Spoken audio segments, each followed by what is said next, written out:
Hello. Thank you all for having me. So I'm Henrique, and I'm the co-founder and CEO of Brex. Brex is, we do corporate card for startups. Today only in the US, but soon expanding globally. I started this company around a year and a half ago, and we were recently valued over a little bit over $1 billion.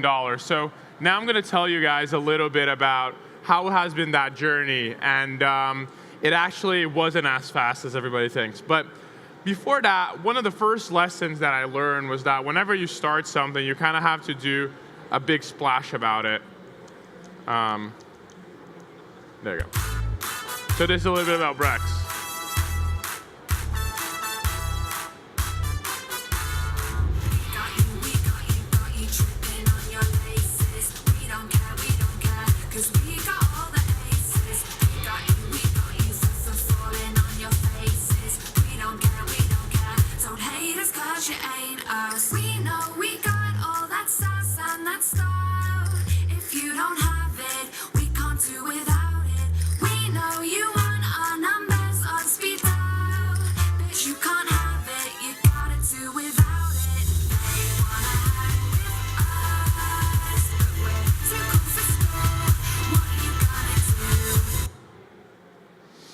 So that's Brex, and so basically my co-founder and I were both originally from Brazil.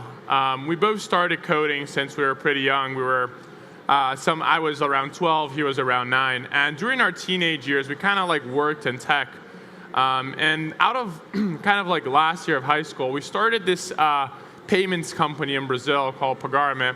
Pagarme was like what maybe Stripe is in the US or here in Europe, but down in Brazil.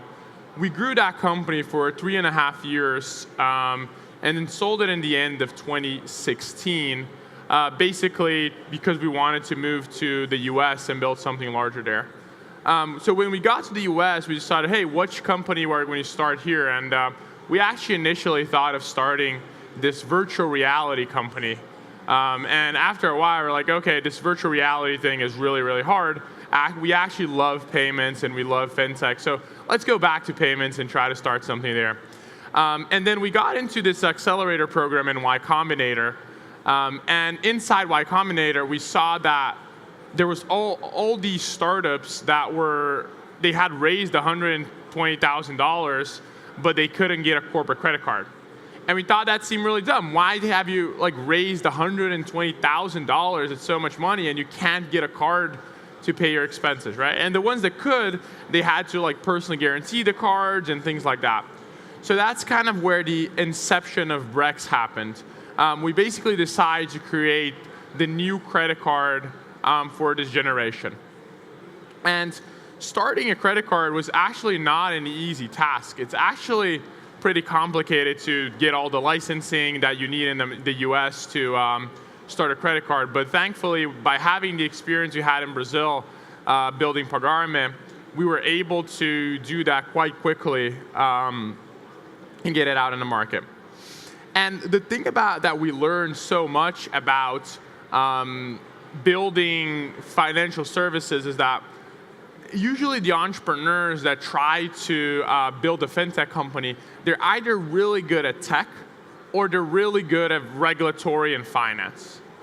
So what happens is that if it's an entrepreneur that's really good at tech, they usually start an API or something like that that doesn't actually have a financial component. And it's really hard to get into the market and actually replace the existing players, right? Because you're basically creating something on top and you're always relying on a third-party bank or a third-party insurance company or whatever it is to do a lot of the underwriting and the risk-taking and the financing, etc. And then you have all the folks that have a lot of experience in financial and regulatory and have no experience in tech.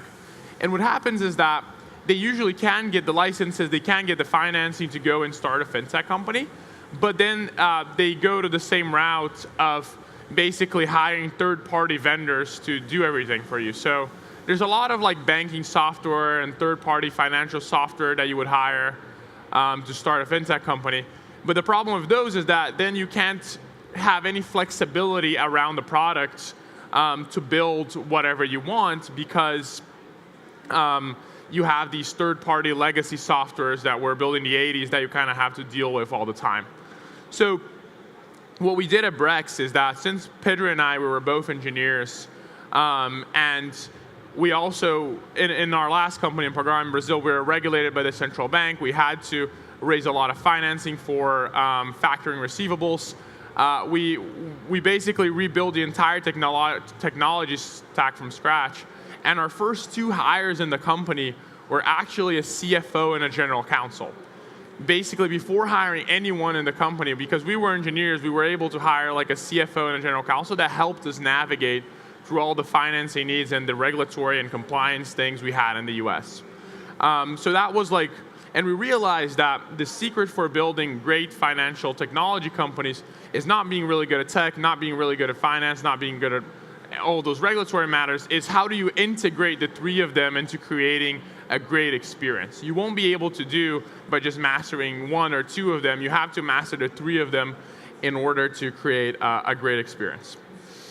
And a lot of people say, hey, you guys, like, you raised like a lot of money and like you're valued so highly, but like how big is this market of credit card for startups, right?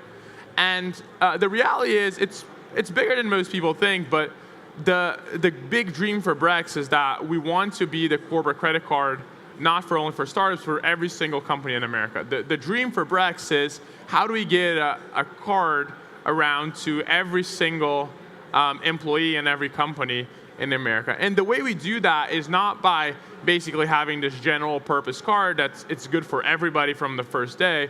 We want to go by dominating the niches that we believe are really in need. So we found out that in the United States, startups have this big gap because they're able to raise a lot of venture capital. So Brex Series A last year was a $7.5 million round, and even after that, we couldn't get a competitor's credit card.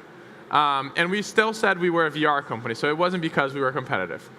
And other than that, there's a lot of things that were supposed to be built in with credit cards for startups and other companies that weren't built in. For example, expense management software. So with Brex, every time you swipe your card, you get an SMS saying, hey, charge of $50 on Starbucks or whatever.